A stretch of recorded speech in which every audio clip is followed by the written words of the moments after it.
اللهم محمد في جميع أفعاله ومحمد اللهم صل عليه مع صحبه وآله صلاة تكون لك رضاء ولحقه أداء.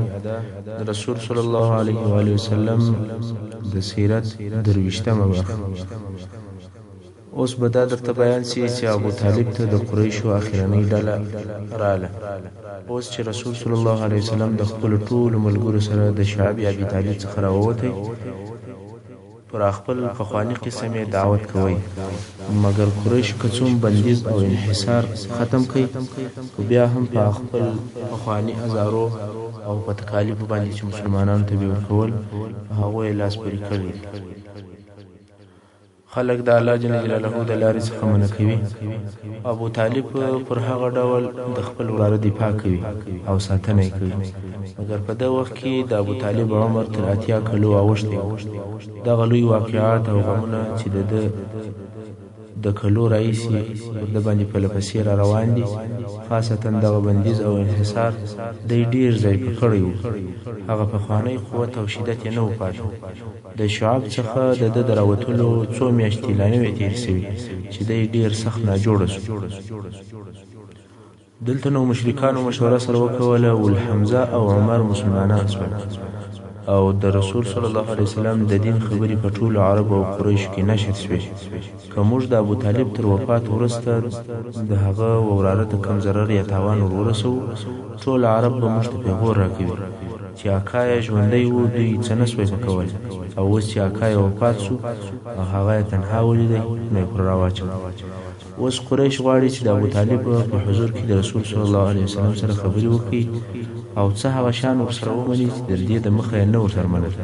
نو د قریشو یو ډله ابو طالب ته ورغلل چې دا د قریشو اخرنۍ ډله ده چې ابو طالب ته ورځي او د ده د وراره په باره کې خبرې ورسره کوي. د قریشو ټول اشراف او مشران چې هغه د یو څو نومونه یې دا دي: عتبه ابن ربیعه، شیبه ابن ربیعه، ابو جهل ابن هشام، امیه ابن خلف، ابو سفیان ابن حرب او نور داسې کسان ول. ټول سره 25 نفره ول. ابو طالب ته ورغلل او ورته ویې ویل: یا ابا طالب، ته په هغه مقام او درجه پوهېږې چې په موږ کې یې لرې، او تا ته اوس دغه ناروغي در پېښه ده. موږ پر دې بیریږو چې ته به زموږ د مخه څخه او زموږ د مابین څخه ولاړ سې، او ته په دې هم خبر یې چې زموږ او ستا د وراره په مابین کې اختلاف شته. نو اوس دې وراره راوغواړه، زموږ له طرفه څه وده ته ورکړه او د ده د طرفه څه موږ ته راکړه، یعنې موږ به د ده څخه منع سو او دی به زموږ څخه منع سي. موږ او زموږ دین دې سره پرېږدي او دی او د ده دین به سره پرېږدي. ابو طالب و رسول صلی الله علیه وسلم ته نفر ولېږئ او هغه هم راغی. ابو طالب ورته وویل: ای وراره، دغه نفر ستا د قوم اشراف دي، دا سره یو ځای سوي دي، غواړي چې څه درکړي او څه درڅخه واخلي. بیا یې هغه نورې خبرې ورته وکولې کوم چې قریش ابو طالب ته کړي وې چې موږ به په ده کار نه لرو او دی دې په موږ کار نه لري. رسول صلی الله علیه وسلم قریشو ته مخ ور واړوئ او ورته ویې ویل: څه فکر کوئ؟ که زه یوه خبره در وښیم او تاسې هغه خبره وکړئ، هغه سره به د عربو پاچاهان وګرځي او عجم به سر درته کښته کړي. په بل روایت کې راغلی دی چې خپل اکا ابو طالب ته وویل: ای اکا، دوی یو داسې کار ته نه رابولي چې هغه د دوی دپاره خیر او بهتر وي. ابو طالب ورته وویل: و چیشتې رابولې؟ رسول صلی الله علیه وسلم ورته وویل: زه یوې خبرې ته رابولم چې د هغې په ویلو سره به عرب سر ورته کښته کړي او د عجمو په مالکانو وګرځي. قریشو چې دا خبره واورېدله چپ سول او په حیرت کې سول، نه پوهېږي چې اوس څنګه د دغې یوې جملې د ویلو څخه چې هغه هم دونه فایدهمنه ده انکار وکړي. وروسته ابو جهل وویل: دا یوه خبره چې ده، موږ به دې لس خبرې ومنو. رسول صلی الله علیه وسلم مبارک ورته وفرمایل: فقط دغه یوه کلمه ووایاست، لا اله الا الله، او هغه چې تاسې عبادت کوئ هغه پرېږدئ. قریش لاسونه سره وټکول: اولیا محمد، ته غواړې چې دغه الهه یو اله وګرځې؟ ستا کارونه ډېر عجیب. بیا نو ځینو وجینو نورو ته وویل: والله دا سړی د هغو شیانو څخه چې تاسې یې غواړئ هېڅ شی نه درکوي. در ولاړ سئ او د خپلو پلرو پر دین مو ټینګ سئ تر څو چې الله ستاسې او د ده په مابین کې فیصله کوي. او بیا نو قریش ولاړل. د دغو کسانو په باره کې د سورة صاد دغه آیاتونه نازل شول: اعوذ بالله من الشیطان الرجیم. وعجبوا أن جاءهم منذر منهم وقال الكافرون هذا ساحر كذاب. او کفار د دې څخه تعجب کوي چې دوی ته بیرونکی نبی د دوی د قوم څخه راغلی دی او دا کفار وایي چې دغه بیرونکی نبی ساحر درواغجن دی. اجعل الآلهة إلها واحدا إن هذا لشيء عجاب. آیا د دغه 360 معبودان یو الہ ګرځولی دی؟ دغه چې دی وایي چې دغه ډیر معبودان پرېږدي او د یو الله عبادت کوي، دا یو ډیر عجیب شی یا عجیب کار دی چې مثل نه لري. وانطلق الملأ منهم ان امشوا واصبروا على آلهتكم ان هذا لشيء يراد. او د دوی مشران په تلوار سره د مجلس څخه ولاړ شول چې یو او بل ته سره ویل درځئ د دې ځایه ولاړېږئ او د خپلو معبودانو پر عبادت مو صبر وکړئ او ټینګ اوسئ. بېشکه چې دغه شی یعنې توحید خامخا یو شی دی چې زموږ څخه اراده سوې ده، یعنې دی غواړي صلی الله علیه وسلم چې د توحید په نامه سره موږ ټول د ځان تابع کړي. ما سمعنا بهذا في الملة الآخرة إن هذا إلا اختلاق. دغه توحید او وحدانیت په ورستنی عیسوي دین کې موږ نه دی اورېدلی. دغه توحید له خپل ځانه جوړ شوی درواغ دی او وروسته نور آیاتونه هم په دغه باره کې نازل شوي دي. اوس به د عام الحزن یا د غم د کال بیان درته وشي. رسول صلی الله علیه وسلم بیا هم د خپلو ازارو او تکالیفو سره سره توحید او الهي دین ته دعوت کوي تر څو چې دوی لوی او ډېرې مهمې واقعې پیښ شوې. داسې واقعې چې پر دعوت او د رسول صلی الله علیه وسلم پر ژوند یې ډېر تاثیر وکړ. اول د رسول صلی الله علیه وسلم مهربانه او خواخوږي او حمایت کوونکي آقا ابو طالب وفات. دویم د رسول صلی الله علیه وسلم د مهربانه او غم شریکې زوجې حضرت خدیجه رضی الله عنها مبارکي وفات چې اوس به دغه دوی واقعې په تفصیل سره درته بیان شي. د ابو طالب ناجوړي نور هم شدیده شوه تر څو چې د وفات ورځ راورسېده. د ابو طالب وفات د بعثت د 10 کال د رجب په میاشت کې و او 6 میاشتې وروسته تر هغه وفات شو چې قریشو د طرفه څخه او بندیز او انحصار پای ته ورسېد. او څوک وایي چې دغه کال د رمضان مبارک په میاشت کې وفات شو. هغه ابو طالب وفات شو چې د قریشو د ازارو او تکالیفو څخه د رسول صلی الله علیه وسلم ساتونکی او حمایت کوونکی و. رسول صلی الله علیه وسلم د په وفات ډیر غمجن شو او تر اندازې زیات خوابدی شو، ځکه ابو طالب هغه اکا و چې رسول صلی الله علیه وسلم یې کوچنی لوی کړی او رسول صلی الله علیه وسلم ته د ابو عبدالمطلب تر وفات وروسته د پلار په درجه کې و. د رسول صلی الله علیه وسلم عمر 8 کاله و چې تربیه د ابو طالب پر غاړه شو. سره د دې چې ابو طالب ایمان نه راوړی خو بیا هم د رسول صلی الله علیه وسلم لوی مرسته کوونکی او حمایت کوونکی و. موږ ولیدل چې د مقاطعې په وخت کې څونه مرسته او پیداکاري وکړه. که نه یوازې مسلمانانو ته د دې مشکل سره مقابله کول ډیره سخته تمامېده. که څه هم ابو طالب د رسول صلی الله علیه وسلم پر دین نه و، مګر بیا هم د خپل وراره د مرستې او قوت عمده مرکز دی. کله چې ابو طالب ته مرګ حاضر شو او د اسکندر په حالت کې و، رسول صلی الله علیه وسلم ورته ناست و. ابو جهل ته خبر ورغلی چې ابو طالب د مرګ په حال کې دی. نو دی او عبدالله ابن ابي امیه په تلوار ورغله. د ورتګ اجازه یې وغوښتله، اجازه ورکړل شوه. په ابو طالب کې روح پاته دی. رسول صلی الله علیه وسلم مبارک ورته ناست دی او ورته وایي ای اکا د لا اله الا الله کلمه ووایه، فقط یوه کلمه. کولای سم چې د دې کلمې په سبب به د قیامت په ورځ ستا شفاعت وکړم. ابو جهل وایي یا ابا طالب د عبدالمطلب د دین اورې دغه کلمه وویل ستا اولادیت به تر ابده پیغور ورکول کېږي. ابو جهل شیطان همیشه د اسلام مخ نیسي او نه غواړي چې یو څوک مسلمان شي. رسول صلی الله علیه وسلم کوشش کوي چې ابو طالب ایمان راوړي او ابو جهل په پرلپسې ډول باندې ابو طالب منع کوي. اوس ابو طالب متردد او په شک کې دی چې د توحید کلمه ووایي او که یا.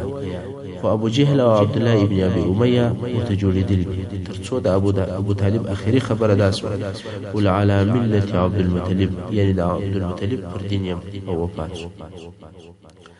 ایمان یې نه راوړی او په دې بیا رسول صلی الله علیه وسلم چې کوم مخکې غم و هغه غم یې نور هم ډیر شدید شو ځکه اکا یې ایمان ته نږدې سوی و مګر مسلمان نه شو حال دا چې دی تر ټولو خلکو رسول صلی الله علیه وسلم ته ډیر نږدې دوست و او تر هر چا د رسول صلی الله علیه وسلم دفاع زیاته کړې وه بیا نو رسول صلی الله علیه وسلم وفرمایل تر څو چې منع سوی نه یم د مغفرت په طلب به درته کوم یعنې که مې الله منع نه کړي زه به ستا دپاره د عفو او بخښنې غوښتنه کوم د دې موضوع په باره کې الله جل جلاله د سورة توبې 114 نمبر آیات نازل کړ اعوذ بالله من الشیطان ما كان للنبي والذين آمنوا أن يستغفروا للمشركين ولو كانوا أولي قربى من بعد ما تبين لهم أنهم أصحاب الجحيم یعنی نبی او هغه کسانو ته چې ایمان یې راوړی دی نه شایي او نه لایق دی چې د مشرکانو دپاره مغفرت وغواړي که څه هم دغه مشرکان د دوی سره خپلوي لري دا کار څه وخت نه دی پورته پکار او وروسته تر هغه چې دوی ته ښکاره سي چې بېشکه دوی دوزخیان دي یعنی په کفر باندې مړه سوي دي کله چې مؤمنان خپل ځانونه او مالونه پر الله باندې خرڅ کړي دي نو دا کار هم ورسره حتمي او ضروري دی چې خپل ځانونه د بل هر چا څخه راټول کړي او یوازې خپل رب جل جلاله ته وسپاري د الله جل جلاله د دشمنانو سره چې د هغو دوزخي توب او د الله سره دشمني معلومه سوي وي د هغو څخه باید چې خپله د دوستۍ او د مهربانۍ سلسله وشکوي که څه هم دغه د الله دشمنان د خپلوان مور پلار یا خور یا قریبان نور خاص خپلوان وي ځکه هر هغه څوک چې د الله دشمن او له خپله ربه سرکشه وي هېڅکله د مؤمن دوست او خپل نسي کېدلی نو د هر هغه چا په باره کې چې داسې معلومات حاصل سي چې په یقیني ډول سره دوزخي دی نو بیا د بخښنې او د مغفرت غوښتنه دغه دپاره منع ده اوس نو دغه د کفر او دوزخیتوب معلومات که په وحی سره وي او یا هغه څوک چې په ښکاره باندې پر کفر یا پر شرک باندې مړ سي نو دغه دپاره غوښتل د مغفرت دا منع دي او بیا هم د دې موضوع په باره کې د سورة قصص 55 نمبر آیات هم نازل شو اعوذ بالله من الشیطان الرجیم إنك لا تهدي من أحببت ولكن الله يهدي من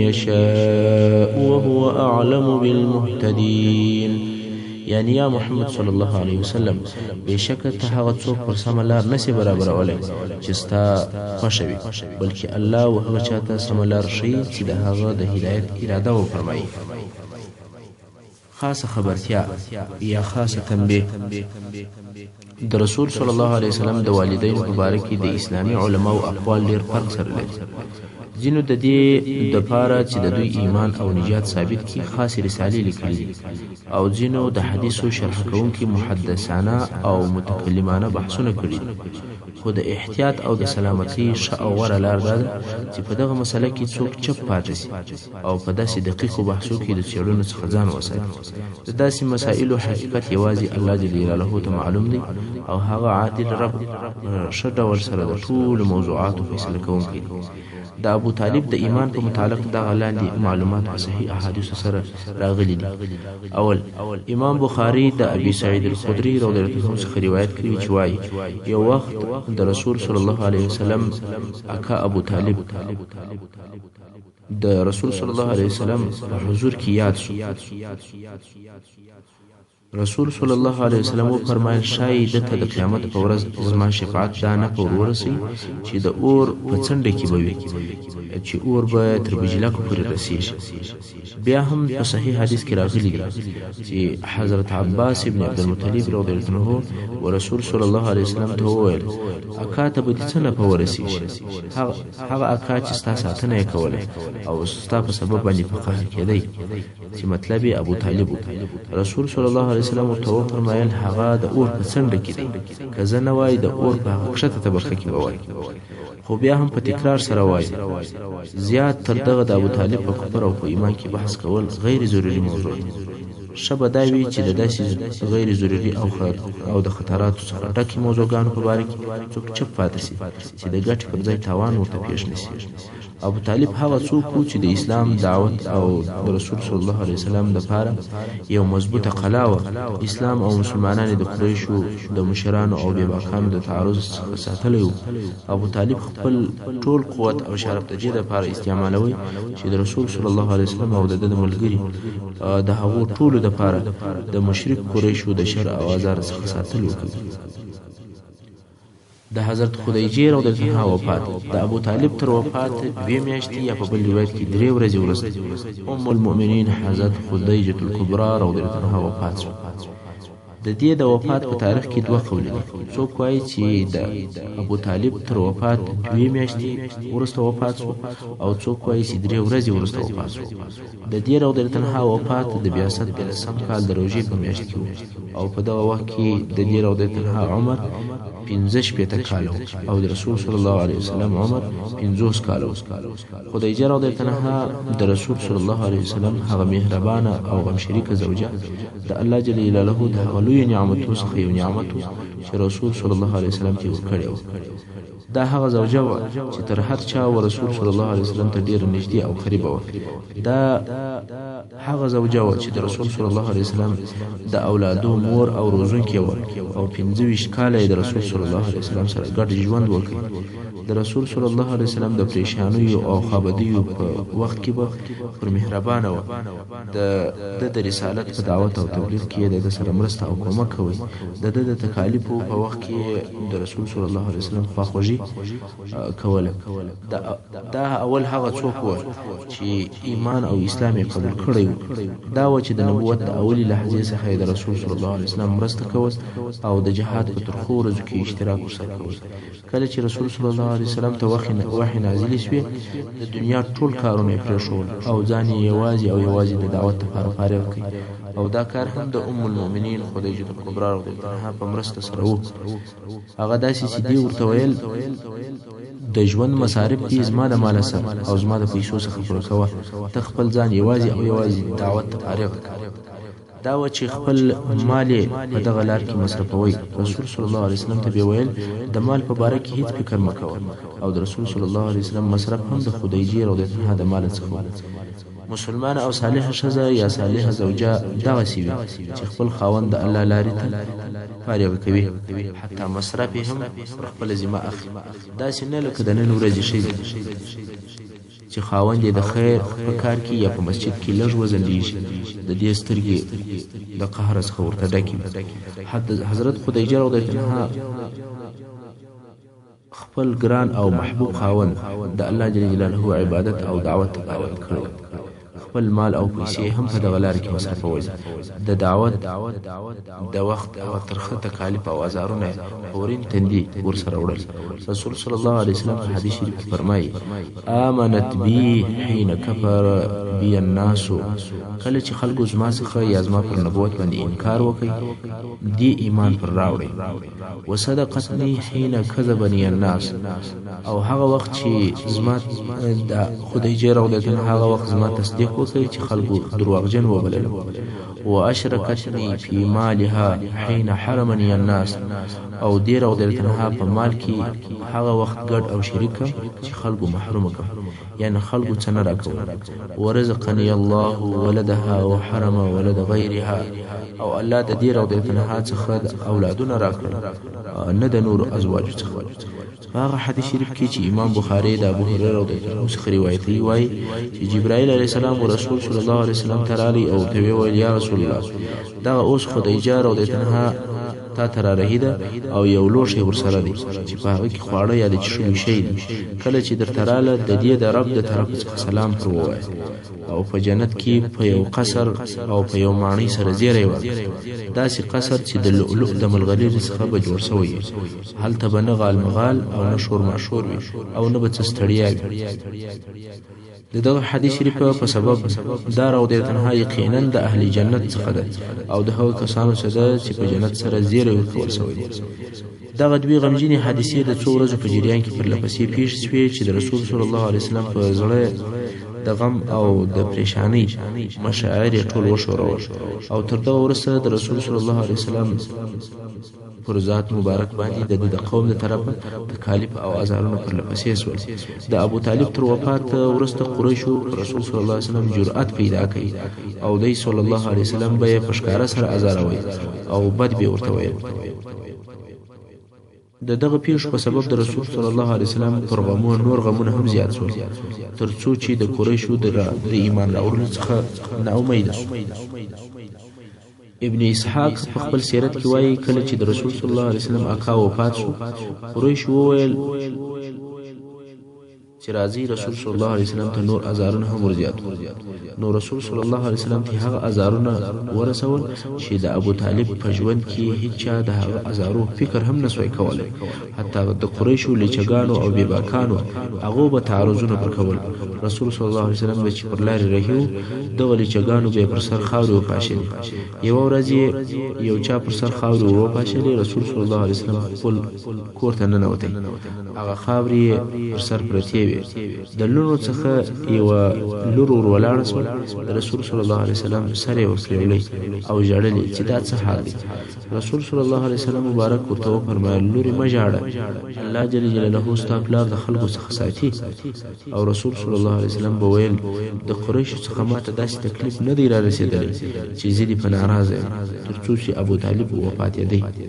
یعنی د ابو طالب تر وفات د مخه ټول ازارونه او تکالیف عادي ول، خو واقعي ازارونه د ابو طالب تر وفات وروسته شروع شول.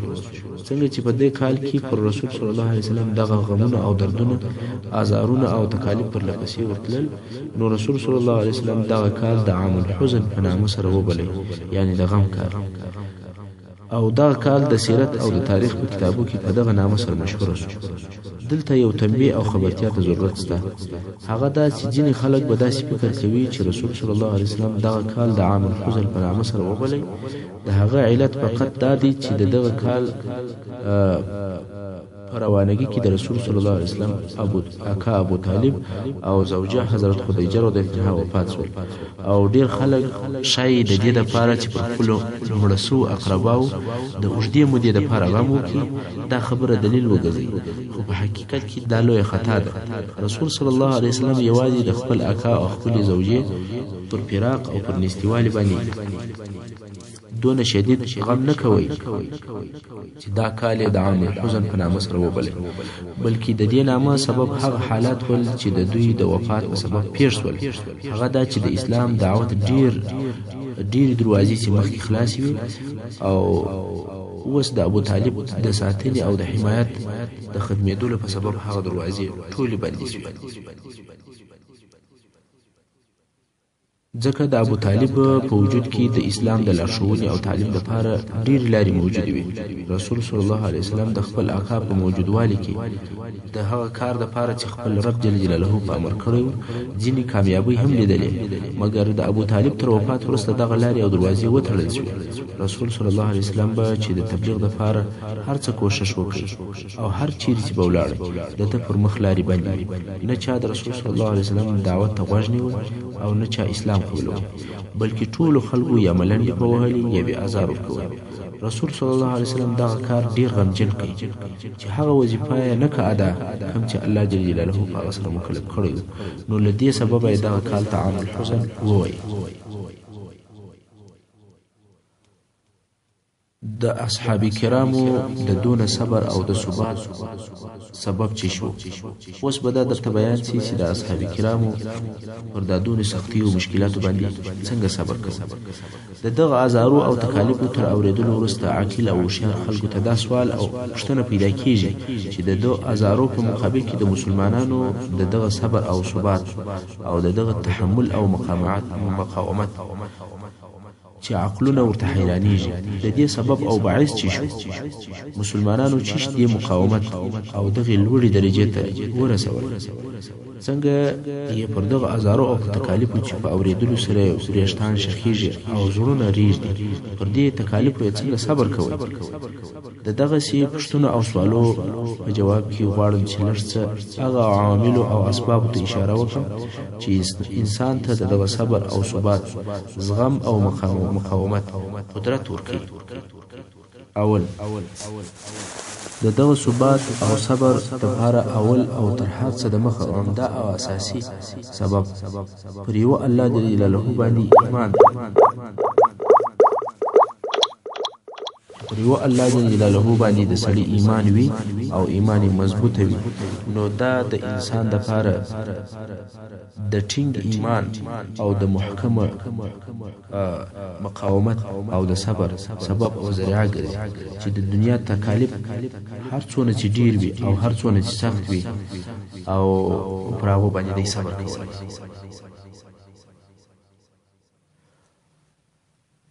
او هغه څوک چې په ایمان کې ډیر مضبوطه وي هغه دغه ټول مشکلات خپل ایمان ته او د ایمان په مقابل کې داسې ویني لکه د نړونکي سیل پر سر باندې خاشې، هغه سیل چې لوی لوی بندونه او لوی کلاګانې نړوي. د دغسې ایمان خاوند د خپل ایمان په خوږوالي کې د خپل یقین په روښنایي کې دغه دنیوي زحمتونه او تکلیفونه نه حسوي او نه یې پروا پکې ایښي.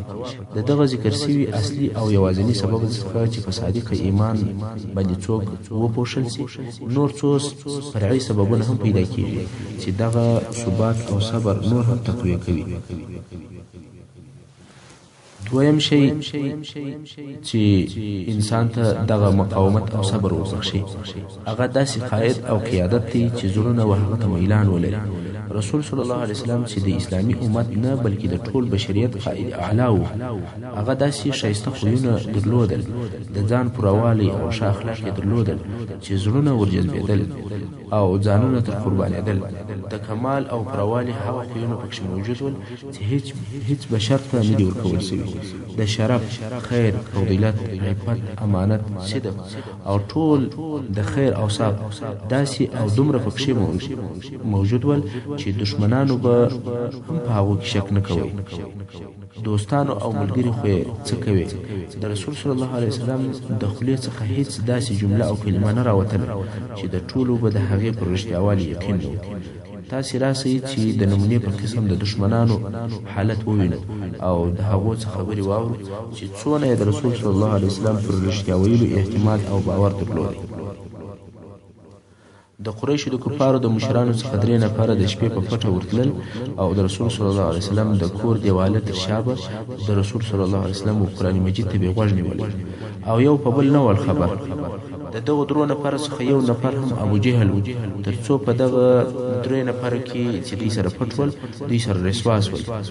نو یوه د دې نفرو سره ابو جهل ته وویل ول دغه چې د نبي علیه الصلاة والسلام څه دي واورېدل په دې کې څه وایه؟ ابو جهل وویل ول څه مې واورېدل؟ موږ چې بني مخزوم یو، دا بني مخزوم د ابو جهل قوم دی او د قریش یو شاخ دی. نو موږ چې بني مخزوم یو د عبدالمطلب د اولادیه سره مو په شرف حاصلولو کې سیالي کول. که دوی خلکو ته خواړه ورکول نو موږ هم خلکو ته خواړه ورکول، او که دوی د خلکو سره کومکونه کول نو موږ هم کول، که دوی خلکو ته مالونه ورکول نو موږ هم ورکول، تر څو چې کله داسې سره وګرځېدلو لکه د مسابقې 2 اسان، یعنی سره برابر او مساوي شو. خو دوی اوس وویل چې په موږ کې نبي شته چې له اسمانه وحی ورته راځي او موږ دغه ځای ته نشو رسېدلی، نو په والله هېڅ کله بیا ایمان نه پر راوړ او نه بیا تصدیق وکړ. تاسې پوه سواست چې قریش د قومیت او تربورګروۍ د ضد په وجه ایمان نه راوړل، که نه د رسول صلی الله علیه وسلم پر صداقت او رښتیا ویلو یې هېڅ شک نه درلود. ابو جهل به ورسول صلی الله علیه وسلم ته ویل یا محمد صلی الله علیه وسلم موږ تا درواغجن نه بولو مګر هغه شان درواغ بولو چې تا راوړي دي. نعوذ بالله. په دې باره کې د الله جل جلاله دا قول نازل شو چې په سورة الانعام 3 نمبر آیت کې الله فرمایي اعوذ بالله من الشیطان الرجیم فإنهم لا يكذبونك ولكن الظالمين بآيات الله يجحدون. یعنی دوی ستا تکذیب نه کوي مګر دغه ظالمان د الله د آیاتو څخه انکار کوي.